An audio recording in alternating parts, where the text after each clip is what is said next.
चूल्हा तो बनकर तैयार हो गया है माँ जी। बस सूख जाए तो मैं खाना बना देती हूँ। जब से ये बारिश का मौसम शुरू हुआ है, तब से हम महीने में 8वीं बार चूल्हा बना रहे हैं। इस टपकती छत और दीवारों और दरवाजों से पानी अंदर घुस आता है और सारा चूल्हा गीला हो जाता है। तुझे पता है बहू, जब मैं इस घर में ब्याह करके आई थी तो मेरी बड़ी ख्वाहिश थी कि मेरी एक अच्छी सी रसोई होती, मगर इस गुर्बत के हाथों में कुछ ना कर पाई। और तो और ये माटी का चूल्हा कई 100 बार टूटा है, कई दफा बनाया है। उफ, ये गरीबी के दिन हमारे। अपनी सास उर्मिला की बातें सुनकर अनीता बहुत उदास हो गई थी। तभी वो सोच में पड़ गई कि वो ऐसा क्या करे जिससे वो अपनी माँ जी का और अपना सपना पूरा कर सके और अपने गरीब बच्चों को 2 वक्त की पेट भर रोटी खिला सके। अब दोनों सास बहू चूल्हे के सूखने का इंतजार कर रही थी। माँ जी, चूल्हा तो सूख गया है, मैं जल्दी से खाना बना देती हूँ, कहीं फिर से बारिश ना शुरू हो जाए और चूल्हा फिर से खराब ना हो जाए। उर्मिला जल्दी से खाना बनाने लगती है। अभी आधा खाना तैयार ही हुआ था कि बारिश जोरों से शुरू हो जाती है और छत से पानी टपकने लगता है। यहाँ तक कि पानी घर में दाखिल हो जाता है और चूल्हा और खाना दोनों बारिश के पानी से भीगने लगते हैं। दोनों सास बहू बहुत कोशिश करती हैं चूल्हे को बारिश से बचाने की, मगर चूल्हा एक बार फिर गीला हो जाता है और बंद हो जाता है। लगता है आज भी हमको भूखा सोना पड़ेगा। इन बूढ़ी हड्डियों में इतनी जान नहीं रही कि अब भूखे पेट नींद आ जाए। उर्मिला अपनी सास की बेबसी देखकर बहुत परेशान होती है और मन ही मन में कुछ सोचने लगती है। रात जैसे तैसे वो सो जाती है, मगर उर्मिला को नींद नहीं आ रही थी। वो अपनी गुर्बत को खत्म करने का कोई उपाय सोच रही थी कि वो ऐसा क्या करे कि वो घर के बाहर भी ना जाए और पैसा कमा ले। यही सोचते सोचते वो सो गई। अगली सुबह जब उर्मिला सोकर उठी तो वो अपनी सास से बात करने लगी। माँ जी, आपसे कुछ बात करना चाहती हूँ। हाँ बोलो बहू, क्या बात है? माँ जी, अब मैं सोच रही थी कि मैं इतनी पढ़ी लिखी हूँ तो क्यों ना मैं कुछ बच्चों को पढ़ाना लिखाना शुरू कर दूँ। इससे हमारे हालात भी कुछ बेहतर हो जाएंगे और मैं घर रहकर कुछ पैसे कमा लूंगी। और वैसे भी जो मैंने पढ़ाई लिखाई की है वो किस काम की जाएगी। उर्मिला को अपनी बहू की बात पसंद आई। लेकिन बहू, तुम बच्चे कैसे इकट्ठे करोगी और हमारे घर में कौन अपने बच्चे भेजेगा? कोई बात नहीं माँ जी, मेहनत की जाए तो सब मिल जाता है। थोड़ा वक्त लगेगा मगर हो जाएगा। अनीता को अपने इस काम को लेकर बहुत उम्मीद थी, तो फिर उसकी सास उसको देखकर चुप हो गई। कुछ सोचते हुए अनीता ने राम के बैग से कॉपी पेंसिल निकाली और कुछ नोट बनाने लगी। और जब सारे नोट बन गए तो अपनी सास से कहने लगी, माँ जी, आप मेरा एक काम कर देंगी? हाँ बोलो अनीता। माँ जी, ये कुछ पैम्फलेट मैंने बनाए हैं, आप इसको 7 वाली कॉलोनी में दे आओ। हो सकता है कुछ बच्चे आ जाएं वहां से। उर्मिला बहू से पैम्फलेट लेकर चली जाती है और 7 वाली कॉलोनी के दरवाजे पर जाकर पैम्फलेट देती है। एक दरवाजे पर जब उर्मिला बेल बजाती है तो एक आदमी बाहर आता है और सलाम करता है और कहता है, जी माँ जी। बेटा, मेरी बहू ने घर में ट्यूशन खोली है, तो अगर अपने बच्चे को पढ़ाना है तो भेज देना जरूर। जी माँ जी, पढ़ाना तो है, मगर मेरा बेटा किसी के घर नहीं जाता। अगर आपकी बहू घर आकर ट्यूशन दे जाए तो वो जो मांगेगी फी वो मैं दे दूंगा। उर्मिला कुछ देर सोचती है और फिर मान जाती है। माँ जी, आप घर आ गई हो, देकर पैम्फलेट? हाँ बेटा, और साथ में एक ट्यूशन भी मिल गई है। अनीता बहुत खुश होती है। मगर क्या मगर माँ जी, क्या हुआ? बहू, वो तुम्हें किसी के घर जाकर पढ़ाना होगा। तो क्या हुआ माँ जी, मैं चली जाऊंगी। अभी थोड़ा वक्त लगेगा लेकिन हमारे हालात जरूर बदल जाएंगे। ये सुनकर उर्मिला खुश हो जाती है। अगली सुबह अनीता अपनी पहली ट्यूशन देने 7 वाली कॉलोनी के घर जाती है। Good afternoon ma'am. दूसरी तरफ देखकर बीवी कमला बोली, गुड आफ्टरनून। मैं टीचर हूँ, कल ही वदेश सर ने हायर किया है। ओह अच्छा जी। अनीता कमला के बेटे को बहुत लगन और मेहनत से पढ़ाती है। इससे खुश होकर वदेश अनीता को काफी पैसे देता है। और विदेश के बच्चे की तरफ से देख बाकी कॉलोनी वाले भी अपने बच्चे अनीता के पास भेजना शुरू कर देते हैं, जिससे अनीता के पास बहुत से पैसे आने शुरू हो जाते हैं। बहू, तुम्हारी बदौलत अब हम 2 वक्त पेट भरकर रोटी खाते हैं। अनीता ये देख बहुत खुश होती है और आहिस्ता आहिस्ता वो अपनी नई रसोई भी बनाती है और घर की मरम्मत भी करवा लेती है और सब हंसी खुशी जिंदगी गुजारते हैं। विकास और अंजलि एक ही गांव के रहने वाले थे।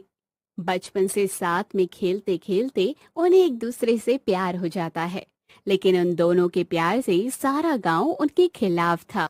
एक रोज, माँ, तुम्हें पता है पूरा गांव भैया और उस अंजलि के बारे में क्या क्या बातें कर रहा है कि ये दोनों एक दूसरे से प्यार करते हैं और शादी करना चाहते हैं। क्या ये सच है? हाँ माँ, भला मैं क्यों झूठ बोलूंगी। यकीन ना हो तो अभी भैया आने वाले हैं, आप उन्हीं से पूछ लेना। अभी भी वो उससे मिलकर आ रहे हैं। मैं जब कुएं से पानी भरने गई थी तब वो दोनों एक दूसरे के साथ ही थे। उस लड़की की इतनी हिम्मत कि मेरे बेटे को प्रेम जाल में फंसा। कुछ देर बाद विकास घर लौट आता है तो उसकी माँ उसे प्यार से समझाते हुए कहती है, विकास बेटा, तू समझने की कोशिश कर। तुम दोनों एक ही गांव में रहने वाले हो और एक ही गांव में रहने वाले लोग आपस में शादी नहीं कर सकते। एक गांव में रहने वाले भला भाई बहन भी हो सकते हैं या किसी और रिश्ते से जाने जाते हैं। और अगर तुझे शादी की इतनी ही जल्दी है तो दूसरे गांव की किसी अमीर लड़की से शादी कर ले, वो मैं करवा देती हूँ, दहेज भी खूब लेंगे। मैं कुछ नहीं जानता माँ, शादी उसी से करनी चाहिए जिससे प्यार होता है। और अंजलि इस गांव की है तो क्या फर्क पड़ता है। बचपन से मैं उसके साथ रहा हूँ, वो मेरी दोस्त थी, लेकिन अब मुझे उससे प्यार हो गया है। और अरे बेटा, तू समझ क्यों नहीं रहा? वो अंजलि दिन भर तो गांव के लड़कों के साथ कंचे गुल्ली डंडा खेलती रहती है। वो भला घर क्या ही संभालेगी। अरे तुझे मेरे लिए बहू ही लानी है तो ढंग की तो ला। माँ, मैं अंजलि के साथ बचपन से रहा हूँ, इसलिए अच्छे से जानता हूँ कि वो घर को संभाल ले। माँ, भैया इतना कह रहे हैं तो तुम मान क्यों नहीं जाती? और वैसे भी हमें गांव वालों से क्या लेना देना, जो मर्जी है वो बोलते रहे, उनका तो काम ही है बोलना। आखिर में सबके कहने पर शदाई शादी के लिए मान ही जाती है और कुछ दिन बाद अंजलि ब्याह कर घर आ जाती है। श्रद्धा उसके गृह प्रवेश करने के लिए दरवाजे पर खड़ी थी। अरे माँ, तुम बार बार बाहर क्या देख रही हो? बहू का स्वागत तो करो। दहेज देख रही हूँ। उस भोले राम ने आखिर दहेज में क्या क्या दिया है? माँ, वो बेचारा गरीब क्या ही दहेज देगा। श्रद्धा मुंह बनाते हुए बुरे मन से अंजलि का गृह प्रवेश करती है। सुनीता, जाओ अपनी भाभी को उसका कमरा दिखा दो। सुनीता अंजलि को कमरे में ले जाती है और वो कमरा काफी टूटा फूटा था। वहां बेड के नाम पर तो सिर्फ बिछे हुए गद्दे थे। वहां जाकर वो सो जाते हैं। ऐसे ही कुछ दिन बीत जाते हैं। बरसात का महीना शुरू हो जाता है। एक रोज तेज बारिश हो रही होती है। भाभी, ओ भाभी, अभी तक सो रही हो क्या? चलो उठो, माँ तुम्हें बुला रही हैं। अंजलि जल्दी से उठकर हाथ मुंह धोकर अपनी सास के पास जाती है। माँ जी, आपने बुलाया क्या? हाँ, सांझ होने को आई है और तू अभी तक सो रही है। अरे बाहर देख कितनी तेज बारिश हो रही है। चल, हमारे लिए गर्मा गर्म पकोड़े और चाय ले आ। और हाँ, मेरी बेटी सुनीता के लिए प्याज के पकोड़े और मेरे लिए पालक के पकोड़े बना के ले आना। माँ जी, पालक तो है नहीं, पालक कहाँ से लाऊं? बाहर घर के पीछे बगीचे में लगा हुआ है, वहीं से ले आना।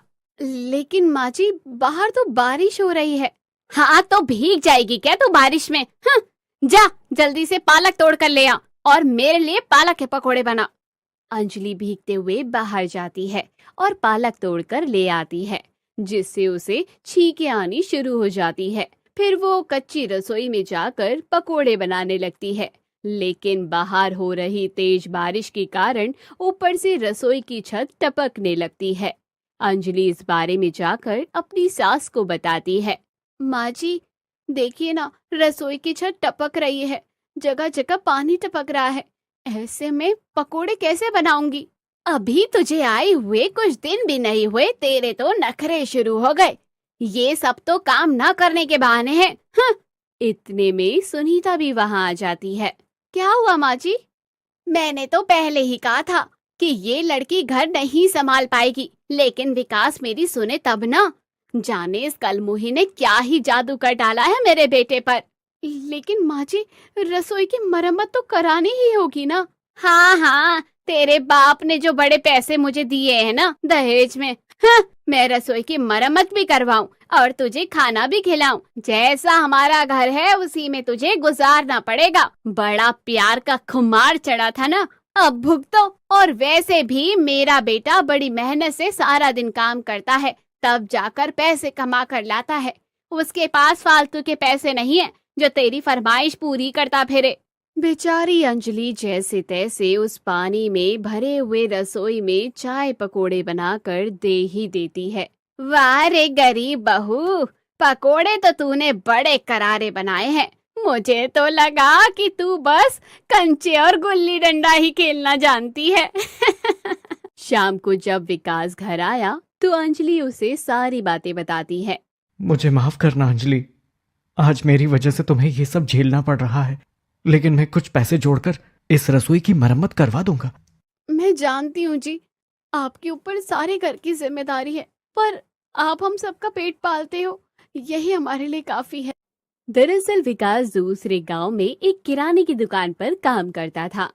तनख्वाह के नाम पर उसे सिर्फ 8,000 रुपए मिलते थे, जिससे वो अपने परिवार का पेट पाला करता था। इधर अंजलि के आ जाने के बाद श्रद्धा और उसकी बेटी घर का काम कुछ भी नहीं करती थी। सारा काम अंजलि से ही वो करवाते थे। बहू जा, इस वक्त बारिश रुक गई है, तब तक तू जाकर कुएं से पानी ले आना। अंजलि घड़ा उठाकर कुएं से पानी लेने चली जाती है, लेकिन कुछ देर बाद ही फिर से काले बादल छा जाते हैं। 2 दिन से लगातार हो रही बारिश के कारण अब गरीब बहू की रसोई में पानी और भर चुका था और वो अपनी सास के पास जाती है। माँ जी, रसोई में इतना पानी आ चुका है, अब आप ही बताइए मैं खाना कैसे बनाऊं? बहू, अरे अब तू क्या चाहती है? तेरे रहते हुए मैं रसोई में जाकर खाना बनाऊं? अगर तेरी यही इच्छा है तो मुझे साफ साफ बोल दे।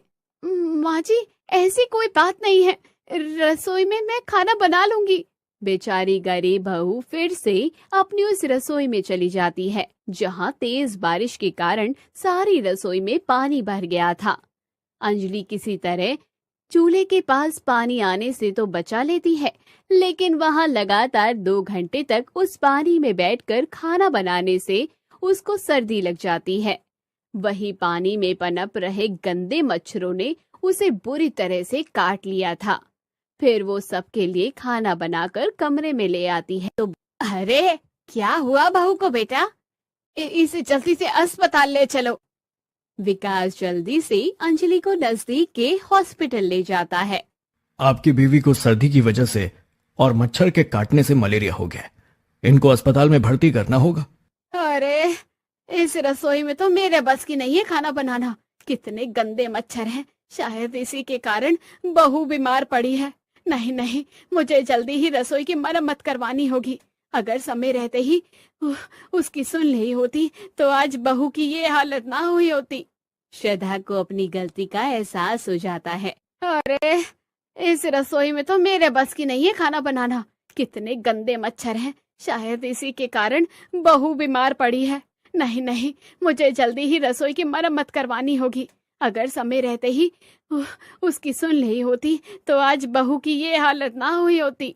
श्रद्धा को अपनी गलती का एहसास हो जाता है। कुछ दिनों बाद अंजलि ठीक होकर घर लौट आती है और अब श्रद्धा अपने बेटे से कहकर लाला से कुछ पैसे उधार लेकर रसोई की मरम्मत